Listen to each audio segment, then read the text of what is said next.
Nimekuruhusu mara nyingi. Nahodha. Hii meli sio kaizamisha, sio tunategemea sana unajua. Hapana. Sasa kusema hivyo na hofu mie.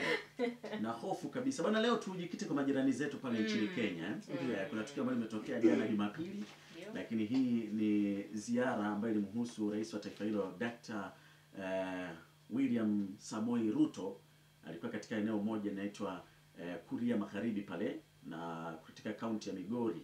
Yeye yupo katika ziara ya kuweza kukagua lakini pia kuweza kuzindua baadhi ya miradi ambayo inaendelea katika taifa lake lile la Kenya. Sasa kitu cha tofauti bwana jana kilichotokea alirushiwa kiatu. Rais wa nchi anarushiwa kiatu. Ngoja kwanza. Alirushiwa kiatu wakati yupo kwenye ziara hiyo ama akiwa anahutubia au ilikuwaje? Yaani akiwa katika ziara hiyo ambayo anafanya maana alikuwa amesimama Kuria Magharibi alikuwa yupo katika kuhutubia wananchi. Kuna zile rais anapita bwana hapa. Kwa hiyo mnaweza mkajipanga barabarani mkawa mnamsubiri na vitu kama hivi. Alafu katokea kwenye gari hivi akasimama. Moja kati inawezekana akawa kwenye gari pale akasimama. Sasa mmoja kati ya watu waliokuepo hapo akachukua zake kiatu, sijui ni cha kwake miguuni ama alikuwa nacho ametoka nacho huko anajidumia mwenyewe.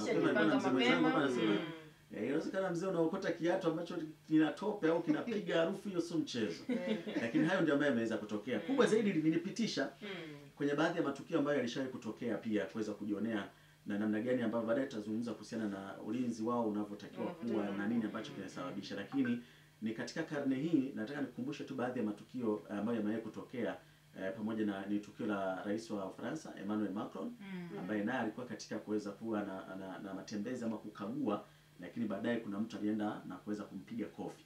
Huu ni udhaifu mmoja wapo mkubwa ambao unaonekana kwamba kwa mujibu wa wachambuzi wa masuala ya intelijensia ni udhaifu mkubwa ambao unaonekana kwa karne ya sasa, kutokutilia maanani ulinzi juu ya marais. Lakini jingine ni kuhusu alikuwa ni Venezuela. Yes, pia nalo jaribio la mwaka 2021 kutoka mtu alipokuwa kukimbia moja kwa moja mpaka kwa mheshimiwa rais kwenda kushika koti lake. Venezuela kwa Maduro pale. Ilitokea mwaka 2021, ilikuwa ni mwezi Aprili 8. Moja kati ya matukio ya mwaka yani 2021 tunazungumza karne ya 21 na udhaifu wa ulinzi wa marais. Tunazungumza kuhusiana na hilo. Lakini jingine linatajwa pia nalo ni pamoja na Donald Trump kuweza kushambuliwa wakati wa kampeni. Yes, nao ni moja kati ya mambo ambayo yanaonekana kabisa kwa masuala ya ulinzi hayakuwekwa sambamba na hili la juzi likiwekwa ama la jana likiwekwa la mheshimiwa Dr. William Samoei Ruto. Sasa kwa nini? Kwanza kwa mujibu wa wataalamu wa masuala ya kiulinzi wanasema kinachoonekana kwa sasa hivi marais wengi wamekuwa ni watukutu. Tukutu. Marais watukutu. Yaani utukutu wao unazungumzwaje kwamba ni watu ambao wanajiamini kwamba hata kama akienda kusalimiana na wananchi wake hamna chochote kinachoweza kutokea. Ndio maana majaribio mengi unaona yani rais anaweza akafanya kitu kasema ni rais kweli anafanya. Mtakumbuka sisi hapa kwetu kwa taifa letu tulikuwa na rais ambaye pia alikuwa anapita sehemu unaonja unafanya nini sijui unajaribu kupiga story na wananchi kawaida, lakini hilo linatajwa kuwa ni pamoja na kupuuza masuala mazima ya ulinzi na wao kujiona kwamba wako tu sehemu ambayo ni salama zaidi kwa sababu wanajua labda ni rais tu bwana, hakuna kumvamia au mtu aweza kumfikia, ni kitu ambacho hakitakuwa rahisi kiasi hicho. Lakini hiyo inatajwa kwamba jambo jingine ambalo linatajwa ni pamoja na kuchukulia mamlaka kuwa kitu cha kawaida. Lakini kinachotajwa kingine ni pamoja na ongezeko la changamoto za afya ya akili.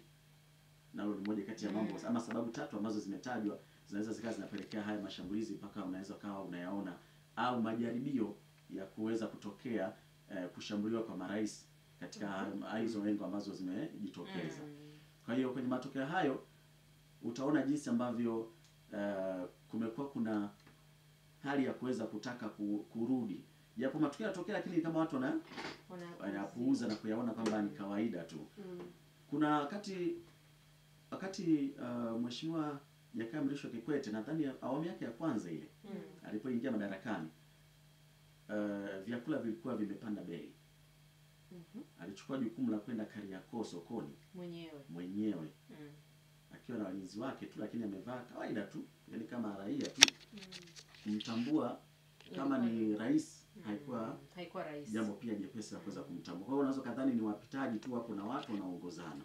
Kwa haya ni mambo ambayo yanatokea sana kwa sasa hivi. Wao wakiamini wapo katika utendaji na kuwa karibu zaidi na wananchi na kuonesha ile hali ya ubinadamu ama ujamaa.